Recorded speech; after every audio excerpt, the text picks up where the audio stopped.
Hi, I'm Chris Frankel, Director of Programming for TRX, and welcome to this week's weekly sequence. Last week we focused on lower body. This week we're going to focus on upper body, so let's get after it.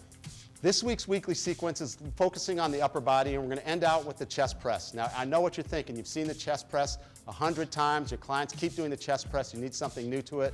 But what you want to realize is by being able to break some tension in the upper body, if they tend to be, especially like most men are, tight in those pecs, what we want to do is we want to break tension there before we generate tension there.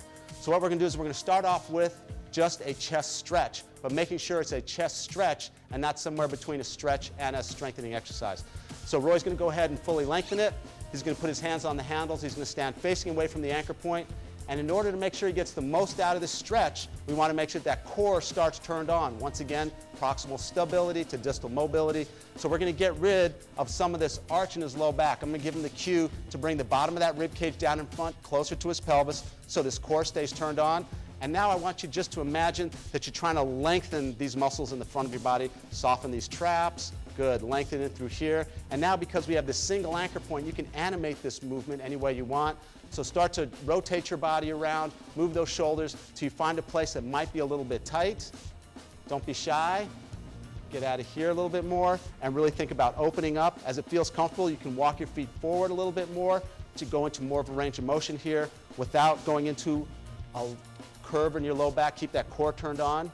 So get a little bit more animated with it. Don't think too much about it. Yeah, there you go. Just try and move around.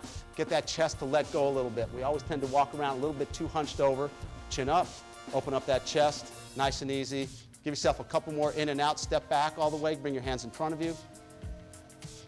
There you go. Good. And then step back out into it. You want to focus on when you should be going through a stretch. What you're trying to do is get yourself to break tension in here. Especially a lot of guys, they'll see this move and they'll think it's a fly and they lean into it, and now you're going to get the reverse action of what you want. Those muscles are going to try and tighten up. There you go. You're trying to keep pressure in your lower body, core turned on, and opening up across that chest. Great. So make sure a stretch is a stretch and a strength move is a strength move, and have them focus on what they need to be. Stretch means we're trying to break tension and create some range of motion. Great, so the second part of the sequence, we're going to go to a stand-facing wall slide. So first thing you need to do is adjust the suspension trainer to mid-length. And now you're going to see Roy put his hands in the foot cradles, thumbs on the outside so the foot cradles don't slide down. And the first thing we're going to do is we're going to have him set up that core and that nice tall standing position. Bring your feet a little bit closer together. Good, core's turned on. I'm going to bring that rib cage down in a little bit. Quads are turned on, glutes are turned on. And now get out of these upper traps. And he has tension on the suspension trainer, not because his feet are in front of his hips or his hands, but he's trying to drive those shoulders back.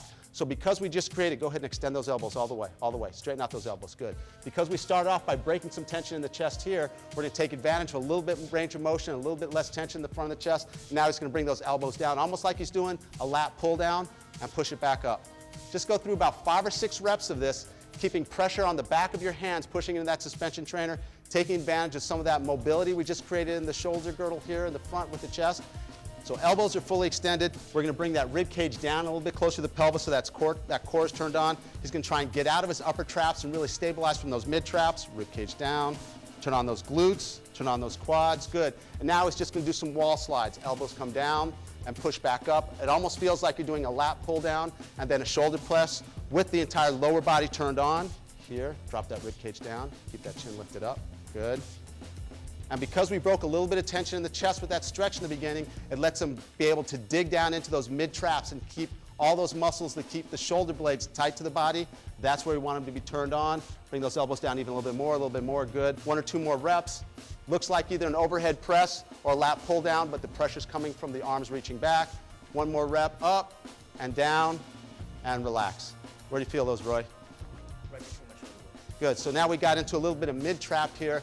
So first move was to break some tension in the chest.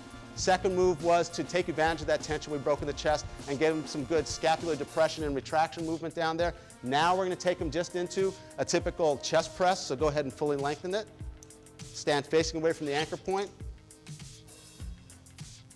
And now that we've broken some tension here, we've created some tension here, first thing you want to do is get a little more aggressive. So walk back a little bit more, yeah, right there.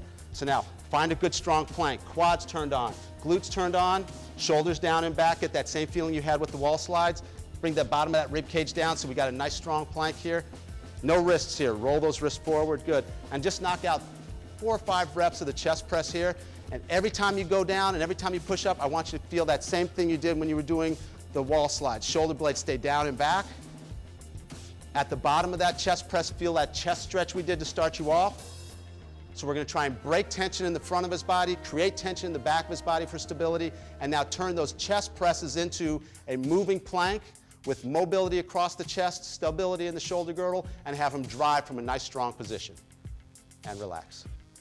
So sometimes the sequences break tension where you don't want it, create tension where you want it, and put it all together in a pressing movement that everybody thinks they've been doing right this whole time, but now you got a better sense of what right looks like and right feels like.